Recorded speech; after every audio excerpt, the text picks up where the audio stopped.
apa aja? Fungsi agama, sosial, ekonomi, Kasih dulu perlindungan, reproduksi, pendidikan. Jadi papan ini sama konsepnya seperti KKA. KKA itu basicnya adalah perkembangan, tugas perkembangan. Tugas perkembangan kan ada 7 aspek. Nah kalau di fungsi kan ada 8. Artinya ketika ada satu tugas perkembangan yang tidak bisa diselesaikan oleh anak, maka orang tua ada PR kan? Ya. Ini juga seperti itu konsepnya. Jadi ketika kita mau membentuk sebuah karakter di anak, maka orang tuanya harus apa? Maka dia muncul karakter dan aktivitas. Ya. Ketika kita menjadi kader, maka di sini ada kartu. Ini ada yang pernah lihat kantong wasiat nggak?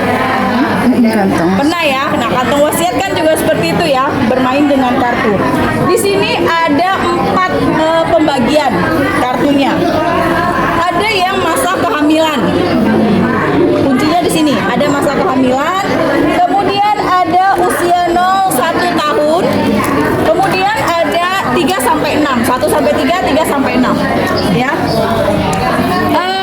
Permainannya ini hanya tinggal menjodohkan antara karakter yang ingin dibentuk dengan aktivitas yang harus dilakukan.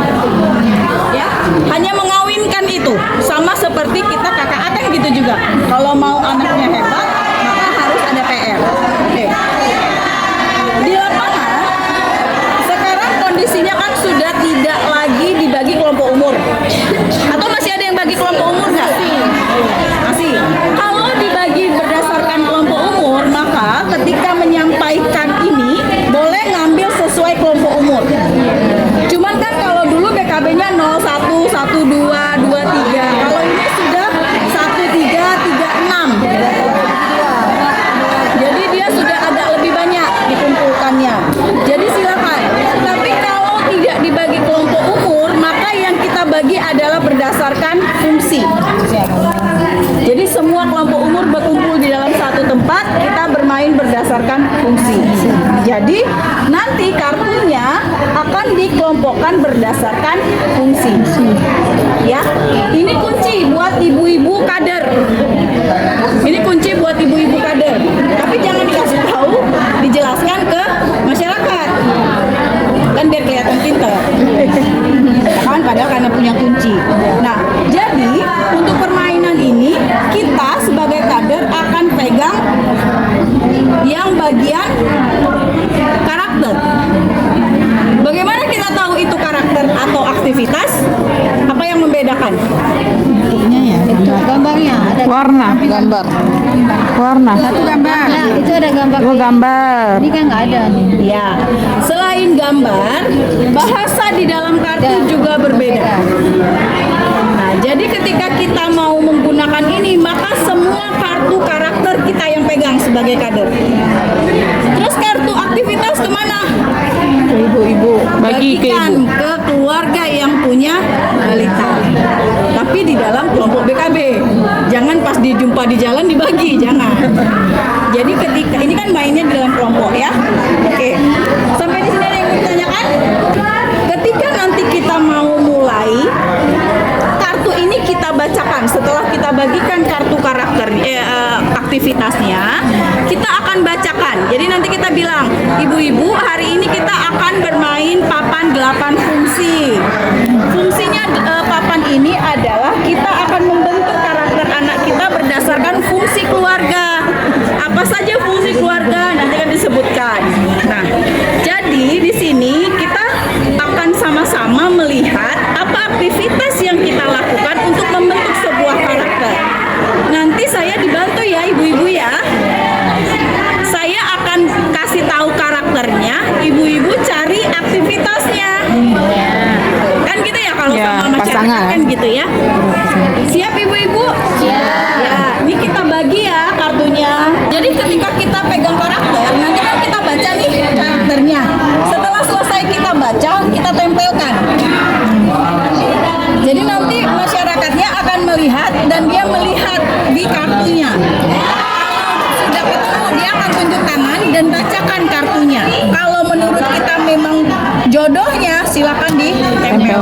Jadi walaupun kartunya ketemu gitu, misalnya udah jodoh gitu ya, tetap harus dijelaskan penguatannya tetap dari kita sebagai Dari kader.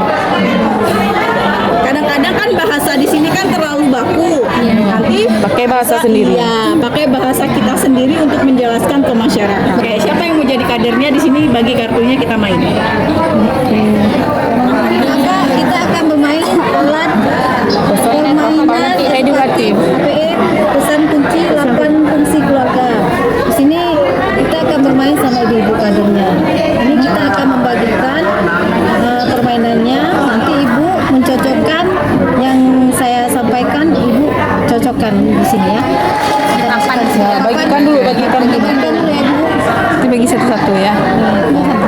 Ini nggak akan mungkin sama seperti jumlah keluarga ya. Bisa jadi lebih, bisa jadi kurang. Jadi yang dapat aja.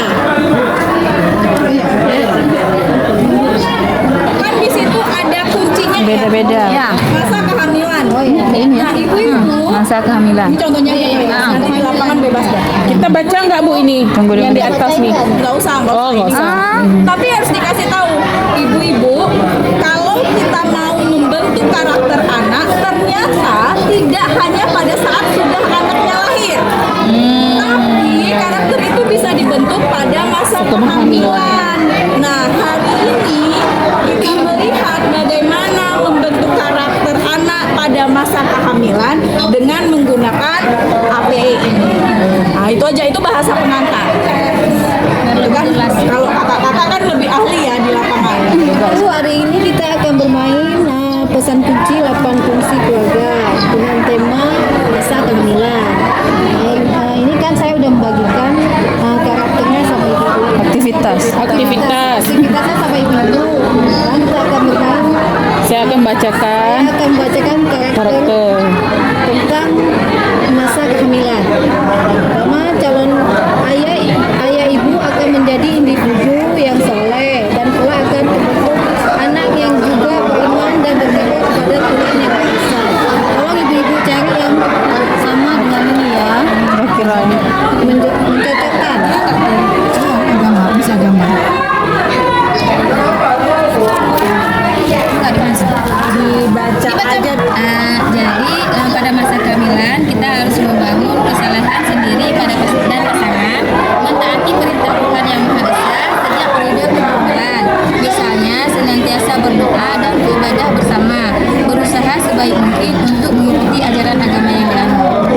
Nanti kalau nggak sudah dibacakan, tanyakan pendapat dari teman-teman yang lain. Gimana ibu-ibu? Betul nggak yang disampaikan kartunya? Cocok nggak dengan karakter yang akan dibentuk? Oke, misalnya cocok. Oke, coba kita lihat tempel, ya kan? Tempel. Nah, nanti kan si kadernya membaca nih.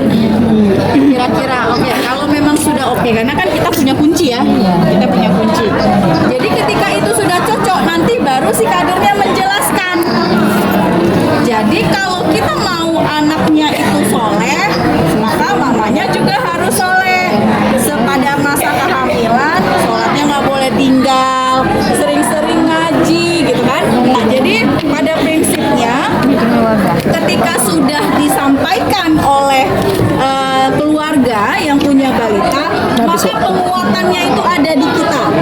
Tanyakan dulu apakah masyarakatnya paham, maka kalau sudah, baru kita lanjut ke yang berikutnya. Oke, sampai di sini ada yang mau ditanyakan? Gampang kan? Oh, yang saya hadapi